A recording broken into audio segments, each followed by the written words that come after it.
Oh, hello. It's early in the morning, before most of the world even wakes up. You know, that quiet time when it's just me, the sound of the coffee maker, and my thoughts. Mornings like this make me reflect on life. How much has changed just in my lifetime? The music, the technology, the way people connect, everything looks different now. But there's one thing that hasn't changed, and that's peer pressure.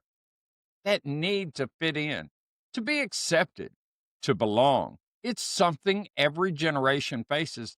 But today, the stakes are higher than ever because what used to mean just trying something once can now mean never coming home. We're living in a time where one pill can kill, and I think it's time we talk about that. Welcome to Logan's Voice. I'm Doug Ballinger, Logan's dad. And this episode marks our 100th episode. 100 conversations about truth, awareness, hope, and healing. From the very beginning, this podcast has been about turning pain into purpose and giving voice to the stories that too often go unheard.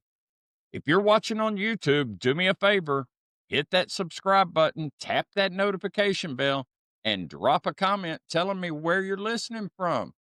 Your engagement helps this message reach someone who might need it most. Now, let's talk about peer pressure. Not the kind your parents warned you about, but the kind that's silently taking lives every single day. Peer pressure isn't new. I faced it when I was your age. Your parents did too. But what's changed is the risk.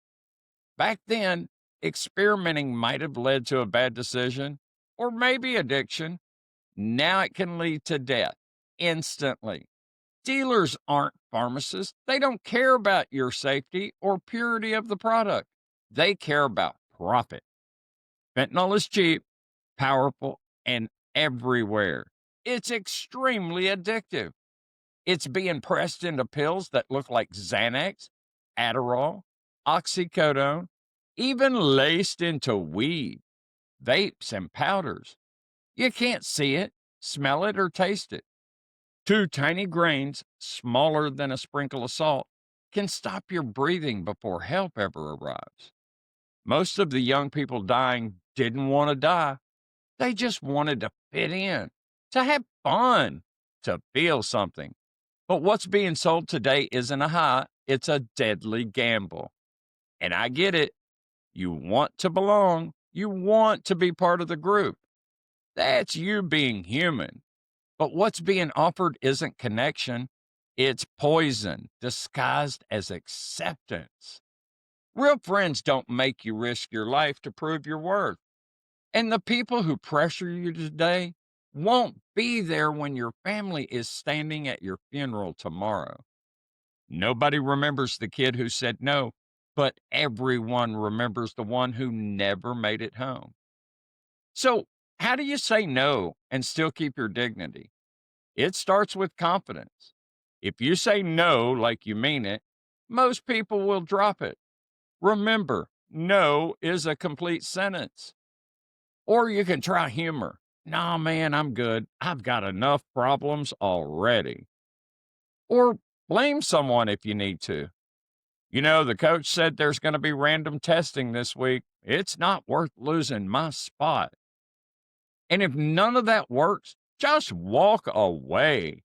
Leaving doesn't make you weak, it makes you wise. But here's something every young person and parent should talk about: the exit code.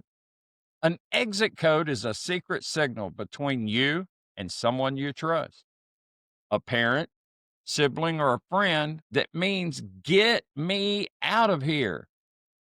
It can be a simple word, a phrase, or even an emoji. Something ordinary like, did you feed the dog? Or a single letter that won't draw attention. When you send it, there's no judgment, no questions, no punishment, just action.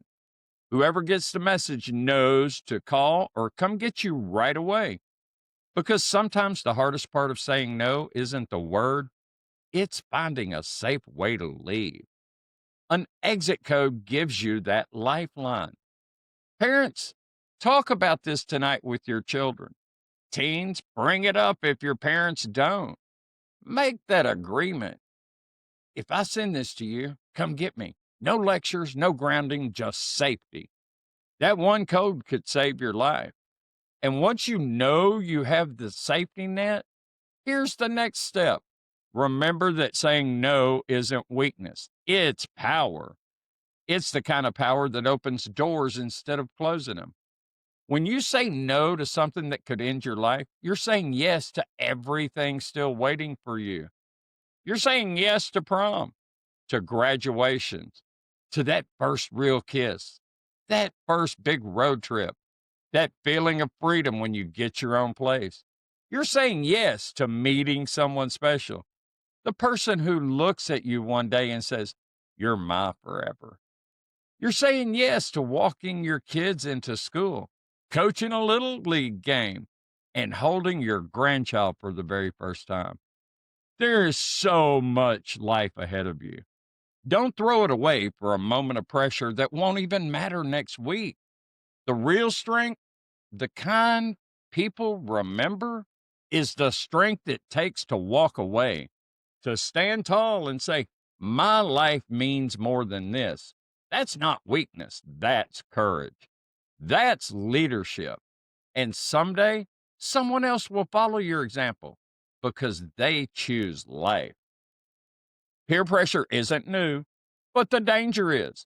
Experimentation used to be risky, now it's deadly. One pill can kill, one decision can end a lifetime of dreams. If this message hit home for you, or if you've lost someone to the poison drug supply, please know that you are not alone. This is our 100th episode, and it's because of you.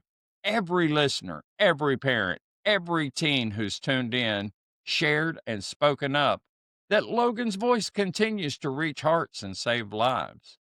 If you're watching on YouTube, please subscribe, tap that notification bell, and share this episode with someone who needs to hear it. Your click could be the reason someone stays alive. Visit logansvoice.org for other resources, real stories, and ways to stay safe. And thank you for helping us keep hope and Logan's voice alive for 100 episodes and counting. I'm Doug Ballinger. I am Logan's voice. I am Logan's dad, and I will not be silent.